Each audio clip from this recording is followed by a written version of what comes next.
What number are you up to now? This is my second book. My first was called Arrival City, which was about how the immigrant neighborhoods in big cities, the neighborhoods where people first arrive from generally rural areas, either within their own country or from abroad, how these are the places where the fate of nations are determined.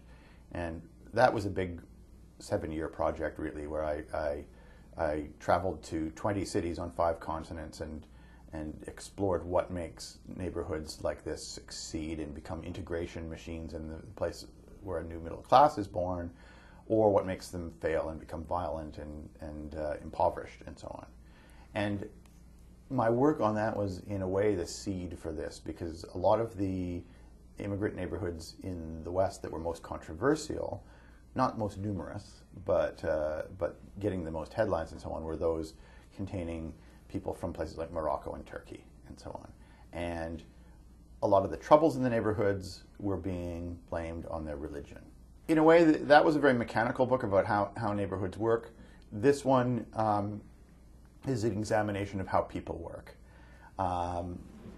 Because there was an unanswered question in Arrival City about how do people become integrated and so on.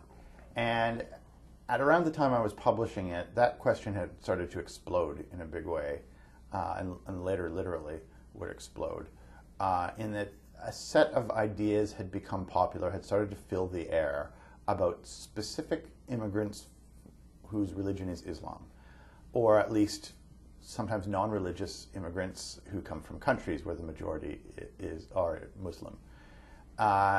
And it had become popular, not with everyone, but in a large number of best-selling books and blog posts and YouTube videos and so on, to say that Muslim immigrants are different. They are not integrating. They do not want to integrate. And in the more extreme version of this theory, they are not so much practicing a religion as an ideology of conquest, and they are on a mission to impose religious law. And on top of that, their population is growing at an exponential rate, and they'll become majorities, and so on. So it had become okay to think that we have people around us who are disloyal to the country and are part of sort of a fifth column of religious takeover. And it wasn't just intolerant people or racists who held this idea. The people who wrote these books may have had very extreme religious ideas about Muslims, but lots of reasonable people like me bought these ideas. For a very good reason, in that most Muslims in the West, the largest single group of them anyway in Canada and most parts of Europe, are either immigrants who've arrived since 1990 or the children of those immigrants. So the very new group who suddenly started appearing on the streets in the 80s and 90s wearing headscarves and shalwar kameez and beards and so on and looking different. And at the same time, we were getting headlines about Islamic extremism, some of which was in the West and so on.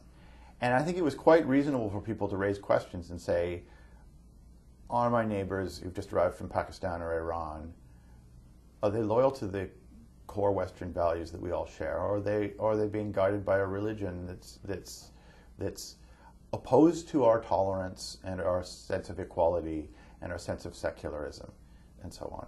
I've certainly asked those questions myself, and some of my best friends' answer isn't going to suffice. It doesn't help to know people who are tolerant, who come from those countries and so on. It's worth an investigation, and I think what I did with this book was I wanted to take the doubts that people have in good faith. I don't use the word Islamophobia anywhere in this book, because I don't think there's anything wrong with being afraid of a religion, right? I mean, I know too many Muslims in Iran who are afraid of Islam, who are generally secular people, not really believers or only mild believers who find the religion threatening. So I have no problem with Islamophobia if it's just the fear of a religion. What I want to investigate is whether we should be afraid of Muslims as an average group. And I realize this is a bunch of different cultures, a bunch of different languages and races and so on. And it's a religion that varies as widely in its practice and its traditions as Christianity or Judaism do. But I wanted an honest investigation. And I also wanted to tell the story of how these ideas about Muslims became popular in the mainstream and became big political ideas in Germany and the United States and France and a bunch of other places. And I wanted to tell the story of how religious minorities enter our countries. And I wanted to look at, specifically, at the two last waves of immigration that caused pretty much exactly the same reaction and that followed pretty much the same pattern of integration, which was Jews from Eastern Europe, Ashkenazi Jews from Poland and Russia and so on, and Roman Catholics from Southern Europe, from Italy, Portugal, places like that, both of whom in the early and then mid-20th century caused an uproar of fear that they were reproducing at an alarming pace, that their religion was really an ideology of conquest. Those words were used over and over again. Were very popular in Canada, in the United States, and Britain.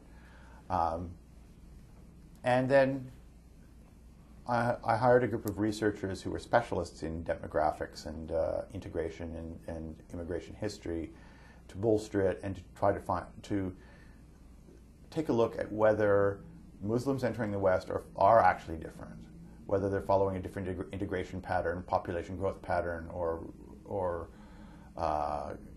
extremism pattern, or whether they're following the same path that Eastern Jews and Southern Catholics did before them. The book is The Myth of the Muslim Tide, Do Immigrants Threaten the West? I've been speaking with the author, Doug Saunders, and The Myth of the Muslim Tide, published by Knopf Canada.